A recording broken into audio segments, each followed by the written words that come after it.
not gonna lie, I am just a tiny bit embarrassed by last month's watch list. But I think I did a little bit better in the movie, so I compensated. Yellow, my little filmer dudes, my name is Ivan Montero, and thank you for joining me on my journey to watch every TV show and everything ever created. September, I say this every single month, but every single month it feels like just longer and so much more happened. So September for me feels like it just happened just months and months and months ago. A lot happened in September, I will say. But, well, it's also happened in October. I don't normally drink Coke. It's just what I had because it was a long week and I wanted something, and I asked my friend, what's a good go-to drink, but like not too strong and it's good? And he's like, Coke and coconut rum, Malibu coconut rum. And I'm like, that's disgusting.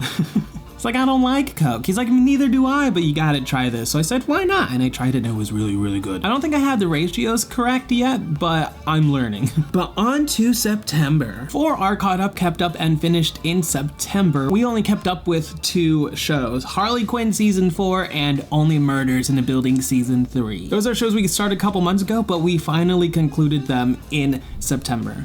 So let's start with Harley Quinn Season 4. I honestly kind of enjoyed Harley Quinn Season 4. I am the type of guy that enjoys whenever seasons are different from the rest, because that way if you didn't like a certain season, you could just go to your favorite season. I thought Harley Quinn Season 4 was pretty good. It's not the best season, but definitely better than Season 3. Season 3 and the Valentine's Day special, they were very, very rough. You can actually see my reaction of the Valentine's Day special on Patreon. It was way too much to edit because I was like, I gotta edit that out, gotta edit that out, gotta edit that out. And it became to the point where it was just basically like 5 minutes long. So I said, screw it, we're just gonna put it on Patreon. So you can go see that on Patreon. But Harley Quinn Season 4, I give an 8.5 out of 10. I thought it was good. It wasn't like fantastic, but I enjoyed it. I enjoyed the finale especially, and I'm actually very, very, very excited for Season 5 because we're gonna get the Gotham City Sirens, something I've been wanting since they announced it for the live action Harley Quinn movie that ended up being Birds of Prey, which was very, very bad. And then technically on October 3rd, we finished Only Murders in the Building Season 3. Once again, I'm putting this show in September because I watched a majority of it in September, not in October, even though I finished it in October. It was just 1 episode in October. Along this whole journey, I made a couple theory videos and I made 2 reviews, one spoiler free. So you can go check those out if you want to know my opinions on that. But Only Murders in the Building Season 3, I gave an 8.5. I am so excited for Season 4. And then we have 2 shows that I finished from Disney Plus. I love Raven's Home. I think That's So Raven and Raven's Home are like peak Disney Channel. The top one for me is always going to be Wizards of Waverly Place. That is the funniest show on Disney Channel ever. It's amazing. But That's So Raven and Raven's Home, oh my goodness, Raven's Home brought back classic Disney Channel, and it was great. It was awesome. And then they had the soft reboot, and the soft reboot was really, really good. Season 5 was, it was decent. It held up. It wasn't Raven's Home 1 through Season 4, but it was worthy of being a Raven's Home title.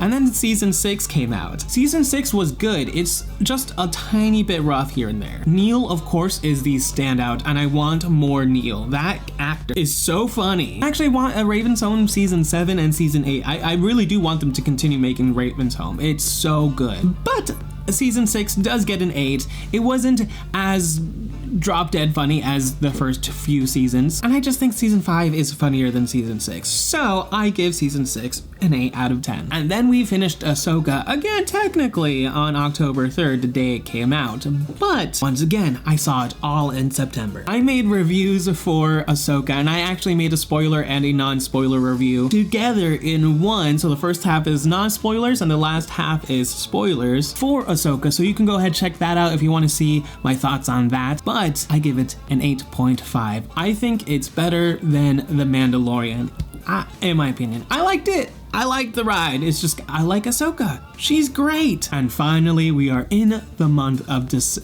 not December, not yet. We're in the month of September. And this is the continuation of the Hiatus 23. I gave this a subheadline of September Movie Month because, oh man, as you'll see in just a little bit, I watched a lot of movies. So something I started actually doing this month as well is making written reviews. I don't always make video reviews on everything that I make. Clearly, this is why I have these monthly reviews. However, I mean, the views aren't a lot on these. I mean, they're very long. It's because I have to talk about each one because where else am I going to talk about them? So what I started doing is I actually started using Letterboxd and Serialized. Who knew that there is a Letterboxd for TV shows? It's called Serialized. It's amazing. But I started using both of those, and so I'm posting on there as well as posting little snippets of designed by me on my Instagram. This is not necessarily a plug. This is legitimately saying, if you want to see more reviews that I do, because I do actually write and make more reviews, they're just in written form and they're short. They're not that long. Some of them can be long when I'm just very passionate about it, but majority of them are short. Then you can keep up with me that way, because then you'll know my tastes, you'll know what I like, you'll know what I'm watching, because as soon as I finish something, I will try my best to write that review, get it up either on Letterboxd or Serialized, and then put a version of that on Instagram for everybody to see. And I mean, I don't know about you, I like the design. I think it's a little pretty. I also post these reviews on my website as well, ivanmontero.com/blog. But enough accidental plugging. Let's get on with September. So the very first show I decided to watch in September was I Am Groot Season 2. And I gave this a 6.5 only because it is pretty much absolutely unnecessary. They're fun, they're cute. I'm not sure if I liked Season 1 more than Season 2. I think there was just a couple things in Season 2 that was like, that's weird. And there was a couple things in Season 1 that I was like, that's pretty weird. But it's Groot, so I mean, if it's not weird, then that would be weird. But I just thought this was just a little unnecessary. I don't know. I mean, I'm clearly not gonna give it, an outstanding rating review. I don't know. I guess they're fine. They're like 3 minutes each, so. Inconsequential is what I say. But I saw that on September 6th. So I watched all 5 or 6, I don't know. But I mean, it was an easy binge. On the 12th, I actually finished The Marvelous Mrs. Maisel. Finally! From the beginning of September to that point, I watched all of season 3, 4, and 5. And oh my goodness, it took me a little bit to get into Marvelous Mrs. Maisel. Season 1, I enjoyed. Season 2, I also enjoyed. But season 3, 4, and 5 really took off, especially season 5. What a season! Definitely one of my favorite seasons of this year. Written, directed, just edited, all beautifully. I relate so much with Midge, just pretty much everything about her life aside from the marriage and the kids part, but everything else, I'm like, girl, I get it. And the finale, glorious. I'm talking about Marvelous Mrs. Maisel. I did write about this, but you can, that's how good this show is. The finale, beautiful. Oh my gosh. Again, the 5th season is what I look to when writing a TV show. That is how you do a TV show. I'm flabbergasted. The Marvelous Mrs. Maisel, 10 out of 10. It's an adult show. There's a lot of cussing, as the kids would say. Then on September 13th, and then concluding on September 16th, I saw Fleabag on Amazon Prime. I give the show a straight 10 out of 10. If you want to know my opinions, once again, I wrote a review on Serialized, so you can go read that if you want to know all my opinions. But honestly, when it comes to British shows, there are a lot that I don't give 10s out of 10s, but if it's done well and it's just sarcastic and brutally honest, more than likely, I'm gonna give it either a 9.5 or a straight 10. Fleabag, amazing. It concluded very well too. It's only 2 seasons, and a lot of people are wanting more seasons. I say nay, leave it, let it rest. It concluded gloriously from a writing standpoint. And then on September 16th, concluded on the 17th, I saw One Piece on Netflix, the live action version. Now, One Piece is an interesting example of when I write a review intending to make a video on it, and then I run out of time to actually make the video because I have other things in my queue. So then it turns into a written review.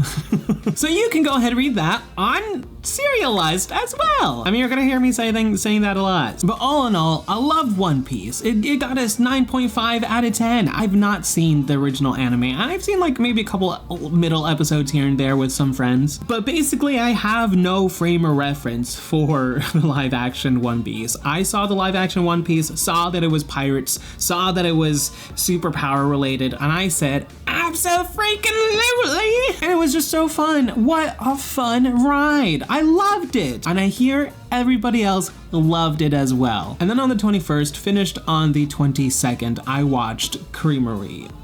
Begrudgingly. I felt like I wanted to watch something funny. I wanted to watch a ha-ha he sitcom. I wanted to laugh and just enjoy a short little ride, and I saw that Creamerie was only 6 episodes, and I said, why not? And I started it, and immediately I was horrified, but intrigued. I kept going, and it never turned into a comedy. It just kept being this dark apocalyptic universe where all of the men have died, and it's a society run by women, which is what brought me to it in the first place. And they said it was a comedy, so I was like, oh, this is gonna be this kind of like my show. I liked Dollface. I hate that they canceled that show. Another great show. Go watch Dollface. Season 2 was a little Season 1, great. So good. But anyway, this is about Creamerie. Creamerie, I did also write about this. I wrote very, very short about it, but ultimately I didn't like it. Didn't like it at all. There was too many what the F moments audibly. This show literally made me just upset, and I shook my head too many times. Didn't like it, but I wanted to finish it so I can be sure, because sometimes a show starts horribly and it gets better. This show started horribly and just got worse. Yeah. And then finally, we finished Sex Education. I know, I started that all the way back in July, and it took me this long because I kind of wanted to watch it slowly so I can digest it and be ready for when season 4 came out. Well, guess what? Season 4 came out a week earlier than I thought it did, and I wasn't ready for it. So I binged all of the rest of Sex Education, and wow, this is another example of a perfect show. Look at this. A British show, and I got it 10 out of 10. I wrote about this as well. It's unserialized, but Sex Education is a very honest and very real. I think it's the most relatable show to human life and something that people should look to. And I think they tackle every topic very well. 10 out of 10. Perfect. It's a perfect show. A lot of people did not like the finale, but I did reply on Twitter, or X, I guess, about the finale. So you could go check that out. It is pinned on my Twitter. That's x.com. Is it x.com? I don't know, but FilmerDude24. That's my handle.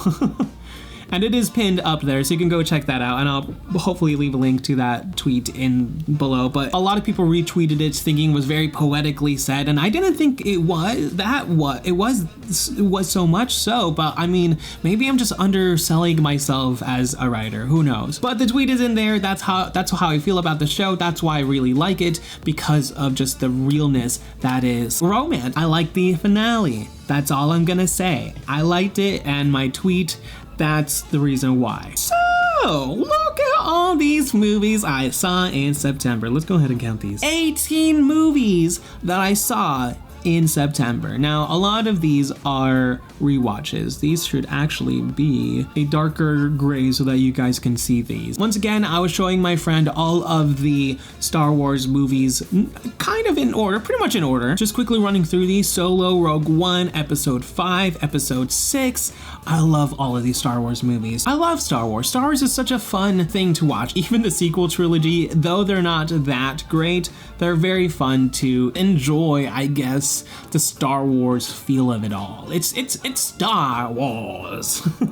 We also saw the prequel trilogy, Episode 7, 8, and 9. I guess, I don't know if I ever wrote those down. I don't know, but we also saw them. I wrote a letterbox review for Gran Turismo. I enjoyed it. I was definitely more excited for it than I was. It's not that I wasn't disappointed. It's just that I was like, okay, this is just another racing movie that is a little different, which I kind of liked, but at the same time, I was just like, you're just showing a lot of the same shots throughout the movie. It's good. It's really good. It is your another underdog movie. The movie did have me cheering for the main character. I will admit that. I was cheering for him, so it does make you happy. It is one I would definitely recommend, but I wouldn't go out of my way to go see it. So Gran Turismo does get an 8.5. Then I decided I needed to watch more movies that was outside of my realm of comfortability, and kinda knew were pretty bad, although I didn't realize how bad White Man Can't Jump in 2023 will be. It is very bad. It is probably one of the worst scripts I've ever witnessed. And yes, I did watch all of it. It's surprising because this is written by Kenya Barris, who wrote a lot, but he created Blackish, one of my favorite comedy sitcoms of all time. In fact, I actually might go watch them now. Either way, White Man Can Jump, terrible. 3 out of 10. And then I saw Dumb Money. I did make reviews for this, so you should go watch that review. That I give a 9.5 out of 10. I loved it. And then on the 14th, I saw A Haunting in Venice. I only give this a 7.5 out of 10. I did enjoy it, but it's... Oh man, Kenneth Branagh Poirot movies are only disappointing to me because I love Poirot. I've seen a lot of the old TV show with my dad, and my dad loves Poirot more than me because he's read the books. So whenever I saw the first movie, Murder on the Orient Express, it was alright. And then Death on the Nile was way too easy, way too obvious. It was not great. And then A Haunting in Venice, which is honestly the better of the three, still in the realm of murder mysteries galore, especially Only Murders in the Building season 3, and then you add A Haunting in Venice to the mix. A Haunting in Venice is a little late to the party. If it came out a couple years ago, maybe a couple more than a couple years ago, then it would have been great. But it is fun. But I literally figured it out within the first act. I leaned over to my friend and I said, "That's the murderer, and this is the motive." And he said, "Nuh-uh." And when we got to the end, I said, what did I say? And I figured out all of the other mysteries about the other twists of the other characters as well. And he was like, "How are you doing this?" I'm like, "It's because you've kind of seen this before." It's nothing new. That's the problem. But I mean, hey, if you just go in and you're just gonna enjoy the movie, great. But if you're gonna go in to try to figure it out, you're gonna figure it out. Although I heard some people didn't figure it out, and that just perplexes me.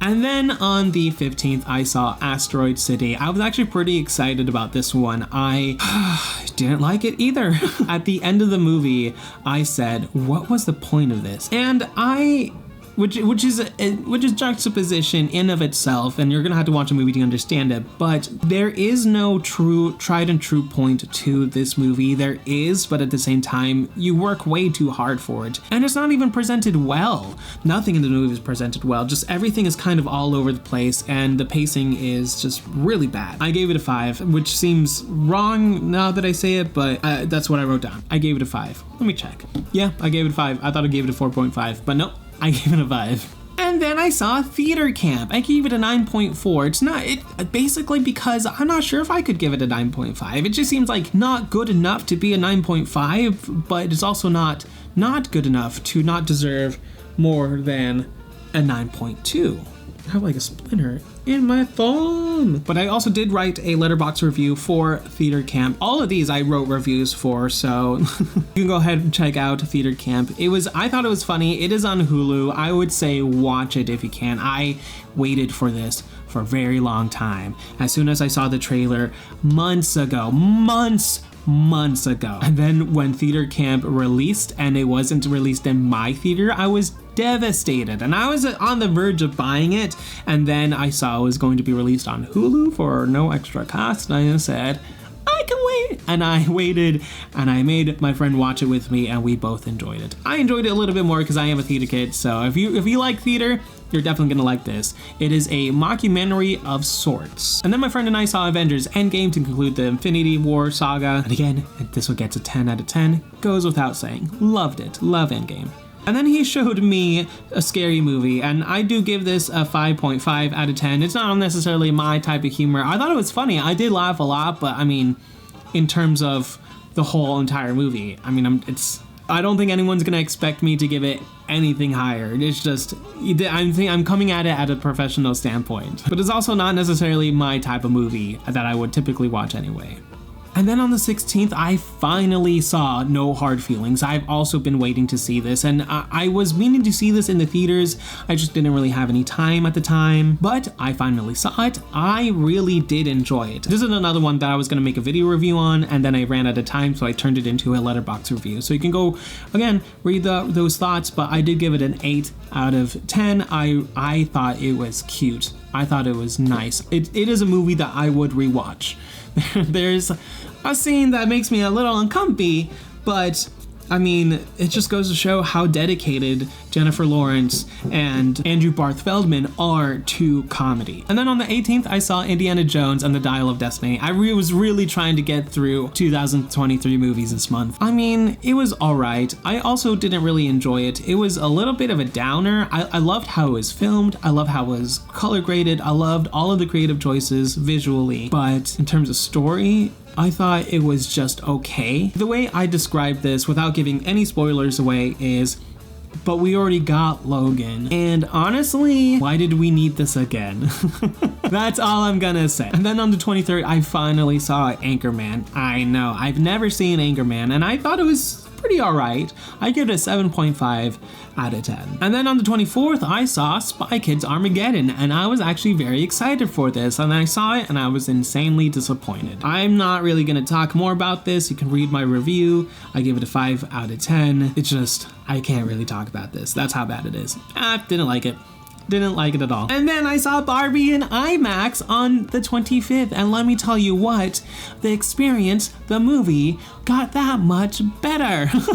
And the post-credit scene, which wasn't really much of a post-credit scene, it was just bloopers and behind the scenes, and then there were deleted scenes, and then alternate scenes as well. It was just this whole party, this after party is what it was. And I think that post-credit scenes should be fun. They should bring those back. Whenever Toy Story had those fake bloopers at the end of Toy Story 2, that was prime. That was that was my childhood, and I always grew up loving bloopers because of that. And so I think maybe post-credit scenes should be more reflective of what Barbie in IMAX did. Just behind the scenes, alternate scenes, deleted scenes, and bloopers, and just showing the fun time of making the movie. I don't, maybe not all movies need that, but maybe it'll change the game for a movie-going experience. I think it would.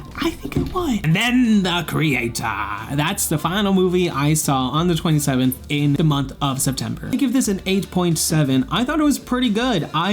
It's not like, oh wow, phenomenal, but I did enjoy this way more than Oppenheimer. I would go watch this more than Oppenheimer, and in fact, the more I think on it, and for some reason I needed to sit on it for a while, for this whole entire time. It's been like 3 weeks, but I've had to sit on this for this long for me to determine that I guess it does get a 9. I think I do enjoy this movie quite that much. I think what I've heard from other people, and I think comparing it to Star Wars is the wrong idea. Do not go into this movie thinking you're gonna see something like Star Wars. It is very much not like Star Wars. I think they're like, oh, giant ship in the sky is just like Star Wars. Dude, there's giant ships in the skies in every sci-fi movie. So no, absolutely not.